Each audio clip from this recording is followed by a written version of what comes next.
Hi there, Lord Jake here. What I wanted to talk about today was basically living. Now, that's a pretty far and wide-ranging subject, but really, what I really want to do is make the distinction between people who actually live, that is, are active participants in their life, and people who aren't. Basically the watchers. I used to tell my kids when they were young, when they talk about doing something, I'd say, well, go do it. So I told them there's basically two kinds of people in the world. There's talkers and there's doers. Talkers, they always talk about it, but they never get around to doing it. Whereas doers rarely talk about it, they just do it. So I always try to instill in the kids to be a doer, not a talker. I have an uncle, and he's a really talented guy, but he's a talker. He'll spend more time talking about it than actually doing it. What's really irritating, though, is that when he does finally decide to do it, he's usually really good at it. It's just a matter of getting him to do it. He is, in a lot of ways, he's kind of your classic alpha in a lot of ways. But, like just a salesman almost, The people who talk a lot and don't do, I would say they are probably on the sociosexual hierarchy. They're probably gammas. They've read about it. Intellectually, they can conceptualize it. They can think about it. They can think about all the things that could go wrong or right. And they're just paralyzed by fear of failure. Me, I'm a pretty solid delta. I do have probably 3 or 4% gamma in there. I've probably got I've run some crews and stuff. I don't particularly enjoy it, so I probably have a little bit of alpha or bravo in there. And being raised by a sigma, which is my dad. My dad was just a true sigma, just zero fucks given about pretty much anyone or anything.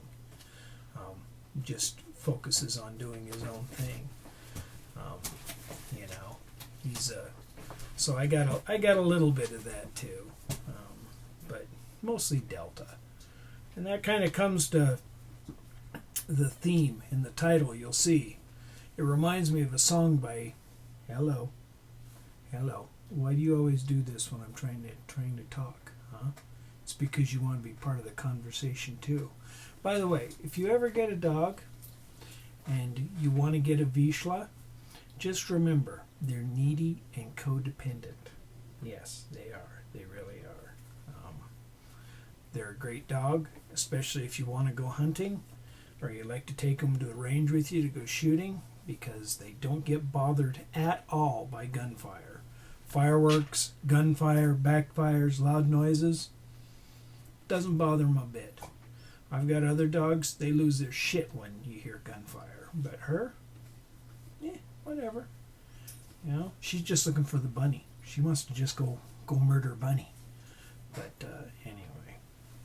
Okay, come on, get down. Get down. Go lay down. Daddy's trying to talk. Go lay down. Anyway, where was I? Oh yeah, Alpha, Bravo, Delta, Gamma. Oh yeah. There's a song, as far as the furthest back I can find it is 1957 by Jim Reeves. That's probably I think that's probably the definitive version. I'm convinced that it's an older song, but I don't have any proof of that. And it's called I've Lived a Lot in My Time. And the reason I got on this subject is because my wife and I were talking the other day, and I was in one of my moods where it's like, I'm looking around, it's like I'm 50 years old. What have I really accomplished? And my wife is like, well, think about it. Think of all the things you've done. You've worked on ranches, you've been a mechanic, you've run a wrecking yard, you've run a survey crew, you've been a construction inspector, you used to race cars. You used to work in search and rescue. You know, she's like, you've done a lot. There's a lot. You know, there's people who would kill to have done some of the things that you've done. I thought about it, and she's kind of right, I guess, for the most part. You know, she's like, the only impression that I get is that you don't really seem like you're doing what would make you happy. And it's like, well, I have bills to pay. I can't do what makes me happy. She's like, what would make you happy? And for me, what would make me happy is building and driving race cars. I mean, if I would have lived in North Carolina or, one of the southern states, where I could have just gotten a job sweeping floors, and started up and worked my way up, I probably would have done it. But at the time I had a career path, and I stuck with that career path. Now, it allowed me to do a lot of these other things, thanks to the nature of, having steady hours and a steady job. But it wasn't my passion. It wasn't anything that, it was always just a job. And to this day, that's all it is. It's just a job. It's just a means to an end. It's security. Now, some people say, well, that's taking the chicken shit way out. And maybe it is. That's somewhat of a valid point. However, now that I'm 50, I'm almost retired. I've got the next 30 years with a pension, providing the whole thing doesn't blow up and turn to kitty litter or whatever. But, so I'm in fairly good shape for the rest of my life, and my wife, once I die, she gets my pension. So she'll be in good shape for the rest of her life. So the family is taken care of.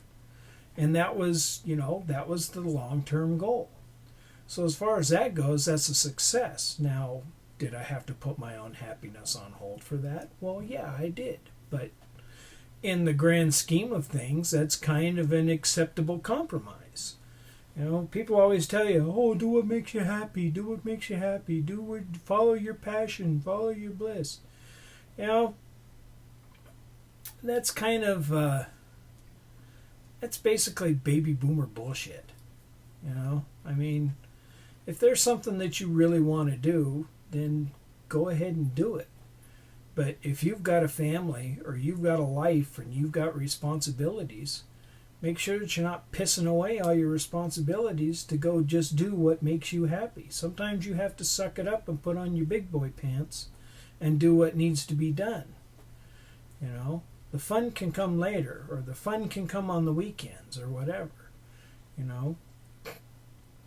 So basically, in a nutshell, this little talk that we're having, or some people would think maybe it's a lecture, but it's really not. It's just a little bit of random musing on my part. Probably, hopefully a little less rambly than usual, but you just never know with me. I don't edit these things. I just yak and hope that somebody watches it and maybe somebody will get something out of it. If they do, great. And if they don't, well, nobody's watching it anyway, so who cares, right? But anyway, that's basically what I wanted to say is, if you do have something that you want to do, but you're afraid of trying it, suck it up, buttercup. Get out there and try it. When I wanted to race, right? I've always wanted, even from the time I was a little kid, I always wanted to drive race cars. It was one of those things.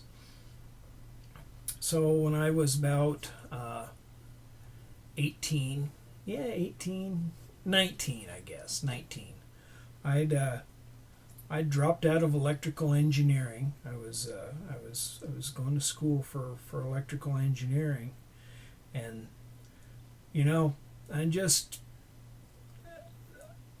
I was good up to a certain point with the math, and then the math just, some people got it, but I ain't one of them. And So I went, my dad had a shop, so I started working on cars and driving tow truck, and he had a wrecking yard, and of course he was busy managing his shop. So, I would manage the wrecking yard. I would go down there and I would take care of that. So, but I started going out with this girl, and her dad had a race car at the local dirt track, and he had this old, just beat to shit. It was a '67 Galaxy. It was a '67 Galaxy in the back. I mean, this thing, the roll cage was made out of water pipe. I mean, this thing must have weighed 2.5, 3 tons. I mean, it was just this beat to shit old barge. And I was like, "Hey, what are you doing with that?" And he goes, "Nothing. It's a Ford." Well, I'm a Ford guy. I love Fords. And he's a Chevy guy. He loves Chevys. So he's like, "I'm not going to do anything with it. It's a Ford." It's like, "Well, I'll drive it if you don't mind. I'll work on it." He's like, "Yeah, go for it, dude." So I did. And, that's how I got my start, basically. You just, again, you can't be scared. You can't think about what could happen or what will happen. You just got to jump in and do it. And, for the first year or so, the first season of racing, it's like everything else. When you first start out, even if you're kind of a natural, even if you don't have if you don't have good equipment or great equipment, you may be competitive here and there, but you're going to eat a lot of shit before you get to the top tier. And I did. I paid my dues that first year. And then after that, I'm not going to bore you too much with it, but I got a Ford Fairmont, and which is a lot lighter, unibody car, all the parts from a Mustang fit, from a Fox body Mustang fit. And all of a sudden, I went from driving a 3-ton shit heap to, driving a competitive car. And at the time, Fords weren't competitive at all in small time racing. If you wanted to run and you wanted to win, you had to run a Chevrolet. And I did pretty good against the Chevrolets. I didn't win every race, but I won a lot of them. And for the races that rewarded consistency, I was always consistent. And that's the key. And in fact, there's a life lesson right there, is be consistent. Consistency is the key to a lot of things. You can go through life and you may not be a winner, in everybody's perception of what makes a winner. The guy who's number one all the time. But if you're that guy who's always there, again, it's the Delta mindset. You've got to have a Delta mindset. Show up, do your best, do the best of your ability, do the best with the equipment you have. Don't make excuses. Keep at it. And if you do that, you will be consistent. And in the end, you will win. You may not win the big prize. You may not win first place, but a lot of times you'll get on the podium, and that's pretty significant. How many people can say that? Well, the Gammas can't.